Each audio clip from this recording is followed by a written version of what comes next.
তো বন্ধুরা, যে ডগটাকে দেখছেন দেখুন, আজকে ট্রিটমেন্ট শেষ হয়ে যাচ্ছে। আর সব থেকে ভালো লাগে বন্ধুরা যখন রিকভারি এই স্টেজে চলে আসে আর রিকভারি করানো যায়। দেখুন একেবারে উঠতে পারছো না, নার্ভের প্রবলেম দাঁড়িয়ে গেছিলো। এবারে এবছর যেটা অজানা ভাইরাসগুলো অ্যাটাক করেছে, আর সেটা হচ্ছে হাত পা উইক হয়ে যাবে, হাঁটা চলা বন্ধ করে দেবে, আর খাওয়া দাওয়া তো অটোমেটিক্যালি বন্ধ করে দেবে। ওই কন্ডিশান থেকে এখন এই মোটামুটি 7 দিনে এই কন্ডিশানে এসেছে, হাঁটা চলা করছে, খাওয়া দাওয়া করছে। অনেকটা উইকনেস আছে কিন্তু আস্তে আস্তে কেটে যাবে। দেখতে পাচ্ছেন কতটা মুভমেন্ট চেঞ্জ হয়ে গেছে। আপনাদের লিঙ্ক দিয়ে দেবো প্রথমে ভিডিওটা দেখে নিলে বুঝতে পারবেন যে কী কন্ডিশানে ছিল। আর সবথেকে বড় কথা, এই যে বাচ্চা দুটোকে দেখতে পাচ্ছেন, এই বাচ্চা দুটো কিন্তু আর নেই।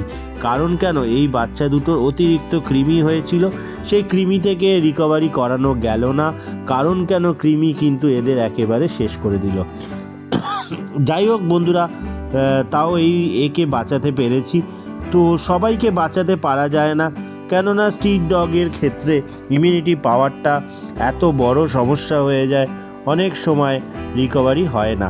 তো যাই হোক, দেখতে পাচ্ছেন বারবার কিন্তু ও বডি ফ্লেক্সিবল করছে আর বডি মুভমেন্ট করছে। কারণ কেন, দেখতে পাচ্ছেন হারকিউলিস হয়ে গেছে, আস্তে আস্তে আবার চেঞ্জ হয়ে যাবে।